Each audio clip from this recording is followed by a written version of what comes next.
BJP की fact finding committee ने अपनी रिपोर्ट वीरभूम हिंसा पे सौंप दी है। मेरे साथ बीजेपी के प्रदेश अध्यक्ष सुकांतो मजुमदार हैं। सर, आप लोगों ने 5 लोगों की टीम थी आपकी, आपने रिपोर्ट तो सौंप दिया। आप लोगों ने ये भी आरोप लगाया है कि आप लोगों की टीम को उस जगह पे जाने से भी रोका गया। देखिए, जब हम जा रहे थे पूरी 5 लोगों की टीम को लेके, उस समय साइथिया बोल के एक जगह आती है जो जहाँ घटना घटी है उससे थोड़ा आगे है।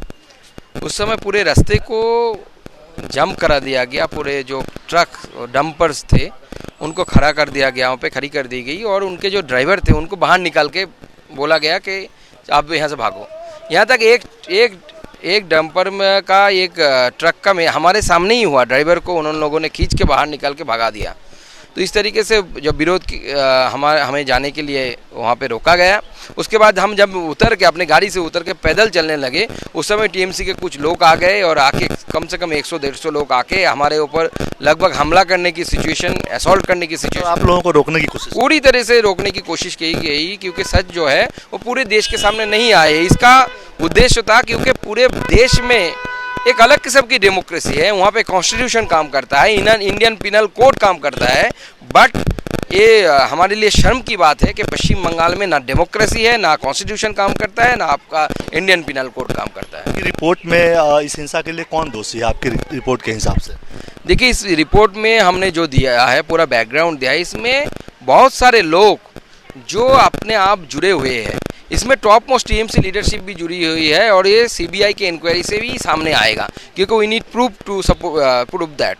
तो प्रूफ सीबीआई का काम है, वो अपना प्रूफ आगे जांच करे, जांच करके निकाले। लेकिन ये क्लियर है, बहुत सारे लोग इसमें जुड़े हुए हैं, उनको पैसा मिलता था और ये जो तस्करी होता है, ओवरलोडिंग का पैसा, इसी पैसे के वजह से एक खूनी खेल चला पश्चिम। 356 चाहते हैं आप लोग?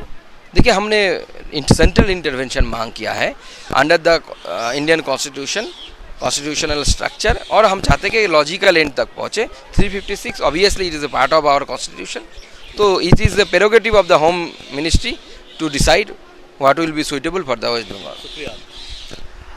भारती घोष भी हैं जो उस टीम की सदस्य थे, उनसे भी एक सवाल पूछ लेते हैं। मैम, हाँ मैम, क्या आखिर निष्कर्ष क्या है? आप लोग ने वहाँ विजिट किया, आप लोगों पे को भी रोकने की कोशिश हुई, निष्कर्ष क्या है? अंत में क्या चाहती हैं आप?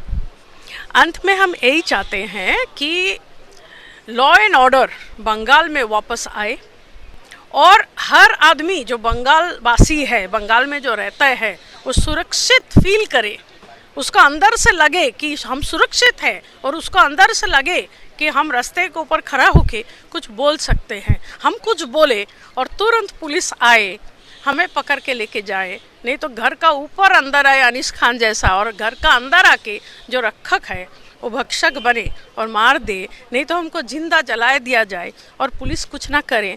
ऐसा बंगाल हमको नहीं चाहिए, ये हर बंगाल वासी का विषय है। ये थी बीजेपी के फैक्ट फाइंडिंग टीम के 2 सदस्य। इनका साफ कहना है कि बंगाल में जो हिंसा हुई वो टीएमसी सरकार द्वारा और उनके लोगों के द्वारा प्रायोजित थी। हालांकि राष्ट्रपति शासन की मांग ये नहीं करते, लेकिन ये जरूर कहते हैं कि कॉन्स्टिट्यूशन के अंदर 356 का प्रावधान है और इसके जरिए ही इस तरह की ही कुछ चीज़ें हो जिससे कि पश्चिम बंगाल में लॉ एंड ऑर्डर रीस्टोर हो। नमस्कार, मैं हूं मानक गुप्ता। अगर आपको हमारा ये वीडियो पसंद आया हो तो इसे लाइक और शेयर जरूर करें, और हाँ, हमें सब्सक्राइब और फॉलो करना ना भूलें ताकि आप देश और दुनिया की कोई खबर मिस ना करें। तो जुड़े रहिए हमारे साथ और देखते रहिए न्यूज़ 24।